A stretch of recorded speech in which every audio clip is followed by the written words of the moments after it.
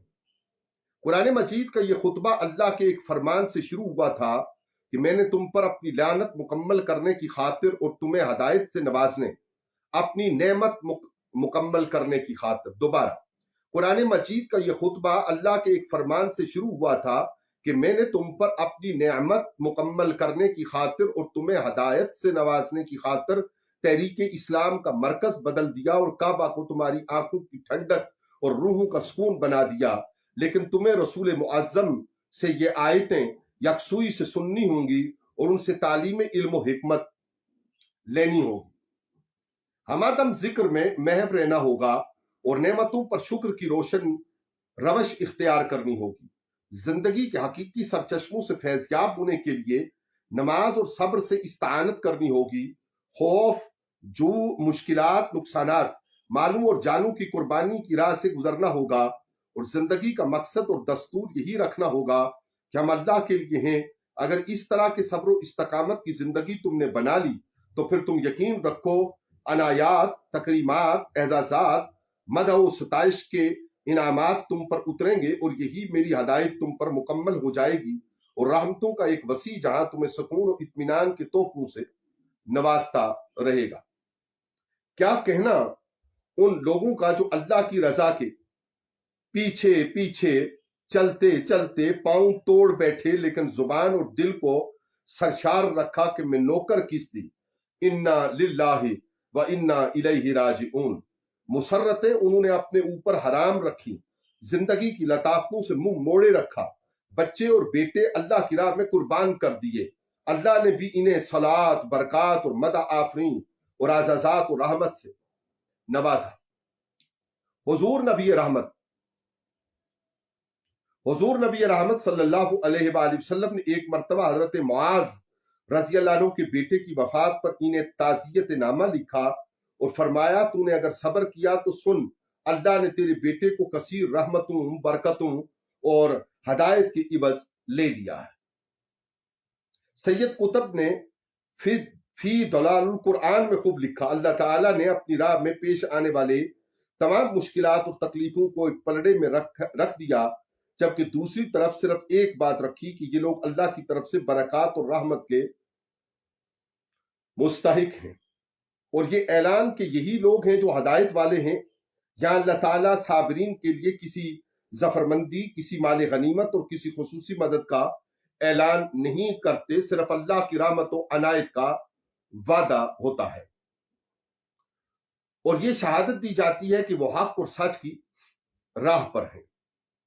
عارف باللہ ابو محمد روز بہان شیرازی مصری نے عرائس البیان میں بیان فی الحقائق القرآن میں لکھا، دوبارہ سماعت فرمائیے، عارف باللہ ابو محمد روز بہان شیرازی مصری نے عرائس البیان فی حقائق القرآن میں لکھا، اللہ تعالیٰ صابرین کو ایسی روحانی ہدایت سے نوازتا ہے کہ وہ مشاہدہ حق کی برکات اور روحانی انوار کے جلووں سے متلذذ ہونے لگ جاتے ہیں، اور رحمت سے مراد ہے کہ اللہ پھر ان سے ہر قسم کی معاونت، سختی اور امتحان دور فرما دیتا ہے، اور ہدایت سے مراد نور القدس میں ڈوب جانا ہوتا ہے اور آلودگیوں سے مبرہ ہونے کی منزل کا مل جانا ہوتا ہے، روشنی کی تازہ کرن۔ آیہ کریمہ کی تفسیر کے بعد صبح کی نماز کے لیے کافی دیر تک جاگنا پڑا۔ صاحب ترجمہ و تفسیر اپنے بارے میں رقم تراز ہے۔ آیہ کریمہ کی تفسیر لکھنے کے بعد صبح کی نماز کے لیے کافی دیر تک جاگنا پڑا۔ ذیابیطس کی بیماری کی شدت نے ٹانگوں اور جوڑوں میں درد کے ایسے جھٹکے مارے کہ نماز کی ادائیگی کے بعد قبلہ رو ہو کر استغفار میں مشغول ہو گیا۔ عنبر شاہ نے صوفیانہ کلام سنانا شروع کیا، نیند نے اپنی آغوش میں لے لیا۔ عالم برزخ میں ایک حال نما جگہ پر دیکھا کہ مرحوم احمد میر